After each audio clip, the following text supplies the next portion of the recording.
मैं हूं Tabitha. Guys आज के इस वीडियो में हम अपने 1 मार्क के कंसेप्ट को कवर करने वाले हैं।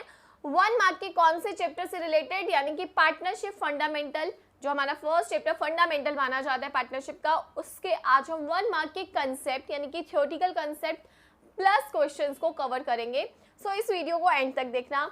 ये वीडियो बोर्ड पर नहीं बना रही गाइज, क्योंकि इतने सारे कंसेप्ट लिखने काफ़ी डिफिकल्ट हो रहे थे, उनके साथ साथ क्वेश्चंस लिखने। तो ये वीडियो आज इसी तरीके से बैठकर बनाई जाएगी। रात का समय बहुत शांति हो रखी है, सोचा कि इस शांति का फ़ायदा उठाया जाए। सबसे पहले गाइज स्टार्ट करते हैं हम अपनी पार्टनरशिप को। 1 मार्क के कंसेप्ट को अगर गाइज एंड तक देखनी है वीडियो और अगर पसंद आएगी तो लाइक शेयर एंड कमेंट करे बिना नहीं जाना, और अगर फर्स्ट टाइम आए हो मेरे चैनल पर तो प्लीज़ सब्सक्राइब करना। आप देखो गाइज, सबसे पहले स्टार्ट करते हैं पार्टनरशिप की मीनिंग से। आप सबको पार्टनरशिप का मीनिंग अब तो याद हो गया होगा, क्योंकि सेशन खत्म हो गया है ना, एग्जाम स्टार्ट होने वाले हैं। सो पार्टनरशिप का मीनिंग अगर आपको पता है, सो पार्टनरशिप एक रिलेशनशिप है या एग्रीमेंट है बिटवीन 2 और मोर पर्सन। तो मिनिमम लोग हमें पार्टनरशिप में कितने चाहिए होते हैं? 2। लेकिन मैक्सिमम कितने चाहिए होते हैं? तो 50 लोग हमें चाहिए होते हैं, who have agreed to share the profit and losses of the business carried on by all or any of them acting for all। या तो सारे पार्टनर मिलके भी बिजनेस को चला सकते हैं, और या फिर उन सब में से किसी एक को हम जिम्मेदारी दे दे, वो भी चला सकते हैं। ओके, सो पार्टनरशिप में जो एग्रीमेंट बनाया जाता है गाइज, वो रिटन और ओरल दोनों हो सकता है। अगर कोई भी क्वेश्चन आता है रिटन और ओरल, दोनों चॉइस है हमारे पास। हम एग्रीमेंट रिटन या ओरल कैसे भी बना सकते हैं। लेकिन अगर आपके पास रिटन पार्टनरशिप का एग्रीमेंट है तो उस रिटन एग्रीमेंट को हम पार्टनरशिप डीड के नाम से जानते हैं। क्या एसेंशियल है? Is it essential to have a partnership deed? Partnership deed होनी चाहिए? ऐसा नहीं है। पार्टनरशिप डीड नहीं भी होगी तो भी हम अपनी पार्टनरशिप को चला सकते हैं, लेकिन उस केस में हमारा पार्टनरशिप एक्ट 1932 अप्लाई हो जाएगा, जिसके बारे में मैं अभी आपको बताने वाली हूँ। उससे पहले बात करते हैं गाइस, हम अपने पार्टनरशिप में किन लोगों को एडमिट नहीं कर सकते। एक तो माइनर, ठीक है। दूसरा अनसाउंड माइंड, यानी कि जो दिमाग से वो है, समझ सकते हो आप, ठीक है।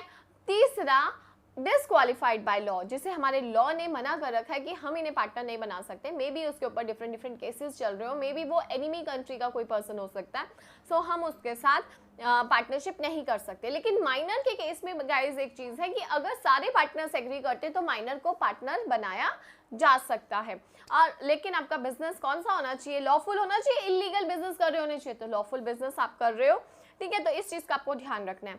अब जो पार्टनरशिप एक्ट की मैं बात कर रही थी 1932, यानी कि अगर आपने अपना पार्टनरशिप एग्रीमेंट बना लिया है तो वेल एंड गुड है। लेकिन अगर आपने खुद एग्रीमेंट नहीं बनाया ना, तो देखो एक्ट वाले आ जाएंगे, यानी कि पार्टनरशिप एक्ट 1932 वाले आ जाएंगे और वो अपना राज चलाने लगेंगे। और उनके 6 राज आपको याद होने चाहिए। पहला, उनकी नज़र में सारे पार्टनर इक्वल है। अगर आपने डिसाइड किया है, कुछ डिसाइड नहीं किया कि प्रॉफिट शेयरिंग रेशो किस रेशो में होना चाहिए, वो कहेंगे कि इक्वल रेशो में होना चाहिए। इंटरेस्ट ऑन कैपिटल नहीं दिया जाएगा according to act. Interest on drawing नहीं चार्ज किया जाएगा। कोई सैलरी कमीशन किसी पार्टनर को नहीं मिलेगा। इसके अलावा आप किसी भी पार्टनर को तभी बिजनेस में एडमिट कर सकते हो जब सारे पार्टनर एग्री करेंगे उस चीज़ पर। और लोन है, अगर किसी भी पार्टनर ने अगर पार्टनरशिप फर्म को लोन दिया तो 6% पर एनम के हिसाब से इंटरेस्ट दिया जाएगा उसे, चाहे आपने डिसाइड करा है। अगर करा है तो देखो आपकी मर्जी चलेगी, नहीं करा तो इनके हिसाब से एक्ट के अकॉर्डिंग 6% पर एनम याद रखना है।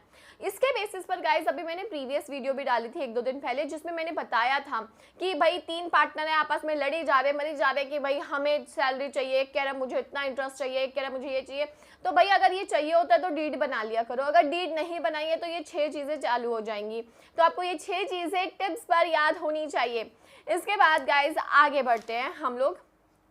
अब हम इसमें देखो, इसमें बहुत सारे टॉपिक्स हैं, जैसे कि इंटरेस्ट ऑन ड्राइंग का, इंटरेस्ट ऑन कैपिटल का, profit and loss appropriation account कैसे बनाते हैं, पास्ट एडजस्टमेंट क्या है, गारंटी ऑफ प्रॉफिट क्या है।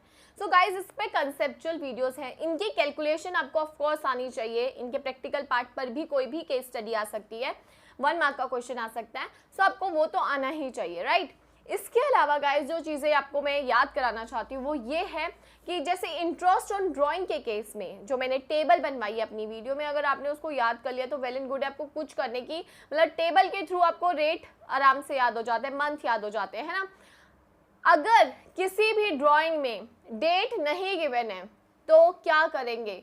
6 मंथ्स एवरेज बेसिस पर हम कैलकुलेट करते हैं इंटरेस्ट ऑन ड्राइंग।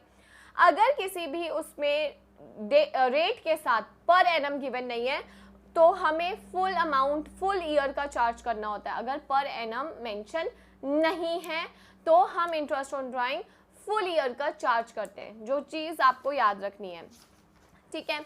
अब आते हैं गाइस कुछ क्वेश्चंस को कवर करते हैं, ये तो टॉपिक्स हैं, अब कुछ क्वेश्चन कवर करते हैं।